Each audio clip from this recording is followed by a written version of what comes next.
Senior तज्जियाकार Tahir Malik साहब ने भी हमें ज्वाइन किया है।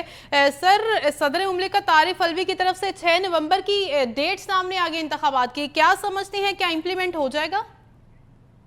देखिए जी, ये तो बड़ा सिंपल सा है, इसको समझना। ये मैच फिक्स है और पंजाबी जुबान में कहते हैं गोंगलुओं तो मिट्टी चाड़ना।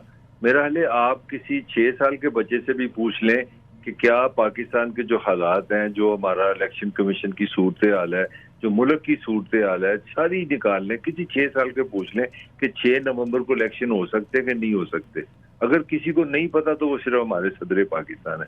तो ये बेसिकली, जब मैंने आपसे कहा ये मैच फिक्स है, इसका मतलब ये है कि उन्हें कहीं से ये अपना दबाव आ गया था कि जनाब आप अपना शौक पूरा कर लें, मगर होना माना कुछ नहीं, आप अपनी लिमिट्स में रहें। तो इस तरह से कुछ हुआ था कि वो जो सिक्रेसी एक्ट है और वो जो दूसरा मिलिट्री एक्ट था, वो उस पर देखे उन्होंने इसके बाद बात नहीं की कि मैंने सिग्नेचर किए हैं कि नहीं किए। तो ये एक छोटा सा प्यारा सा मुकमुका हो गया था उनका और किसी के साथ कि ठीक है आप अपना शौक पूरा कर लें। तारीख देने से क्या फर्क पड़ेगा। चले अब आप दूसरे पास एस्पेक्ट में मैं आप पे आता हूँ। अगर आपने 6 की डेट दे दी, पहले तो इलेक्शन कमीशन ने मानना ही नहीं, उन्होंने कहना जनाब नए लॉ के तहत तो ये तो डेट हमने देनी है, आपने देनी नहीं। तो वो 15 दिन महीना आप यूं लड़ लेंगे। तो अल्टीमेटली जो पाकिस्तान का कानून है, आइन है, अगर आपका सदर और इलेक्शन कमीशन का एक पॉइंट पे इकट्ठे नहीं होते तो लॉजिकली क्या है, आप सुप्रीम कोर्ट में जाएंगे। तो आप सुप्रीम कोर्ट में जाएंगे तो यहाँ पे हमारे चीफ साहब जो जा रहे हैं खुद कह के गए कि 52,000 केसेस सुप्रीम कोर्ट में पड़े हुए हैं। तो इसका मतलब है कि सिर्फ उन्होंने पीटीआई से अपनी मोहब्बत जो थी वो उसी निभा दी है कि देखें जी मैं बड़ा आईनी कानूनी प्रिंसिपल प्रेसिडेंट था, मैंने डेट भी अनाउंस कर दी। तो डेट आपको पता उन्होंने पहले भी अप्रैल की थी, जब पंजाब असेंबली तोड़ी थी पीटीआई ने और केपीके की असेंबली तोड़ी थी।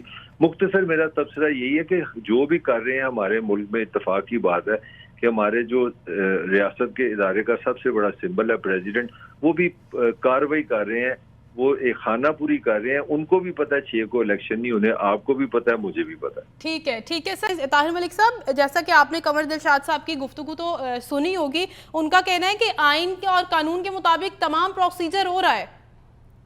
बिल्कुल सही कह रहे हैं। देखिए ना, पाकिस्तान के आइन में ये भी लिखा है ना कि लोगों के वोट से हुकूमत नहीं बनेगी।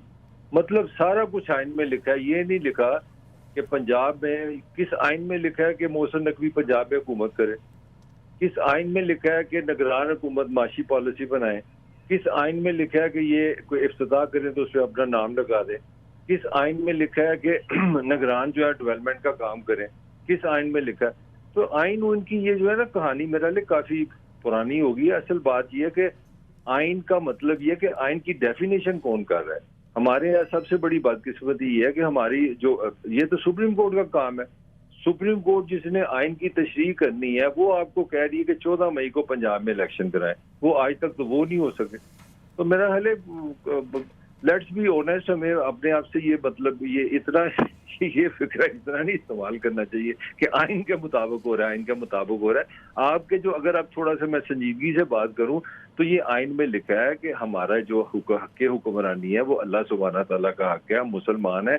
मगर अल्लाह ताला ने ये जो हक दिया है उसकी सूरत में जो अवाम का से वोट लेंगे, जो अवाम से अपना मैंडेट लेंगे इलेक्शन की सूरत में, उनका वो इस्तेमाल करेंगे उस हक को।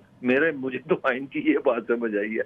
अब हमें समझाया ये जा रहा है कि आइन में ये लिखा है, आइन में ये लिखा है, आइन में ये लिखा है, मगर आइन में ये नहीं लिखा कि ये मुझे कोई फिर बता दें कि 7 महीने से पंजाब हुकूमत की साइन से काम कर रही है। मेरे लिए काफी कॉमेडी हो गई है।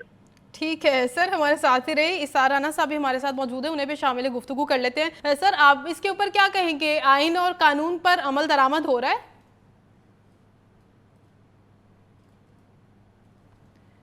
इसार राना साहब से जो है हमारा राबता मुनक़ता हो गया, दोबारा राबता करने की कोशिश करेंगे।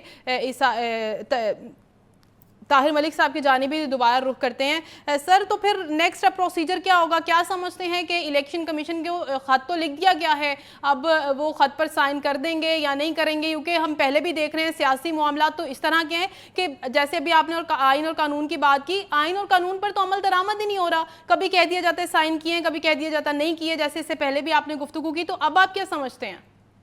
देखिए, मैंने तो कहा कि आइन और कानून की तो देखें आप, बुनियादी बात करें ना, जो असल आइन की रूह है, आइन की असल रूह है कि ये जो अल्लाह ताला का ये एक इनाम है पाकिस्तान, इसका हक़ हुकूमत जो है वो आइन के मुताबिक वोटर का है। आपके जो पाकिस्तान के सिटीजन हैं, उन्होंने राइट किसी को वोट देना कि भाई आप वोट लें और आप हमारी हुकूमत करें।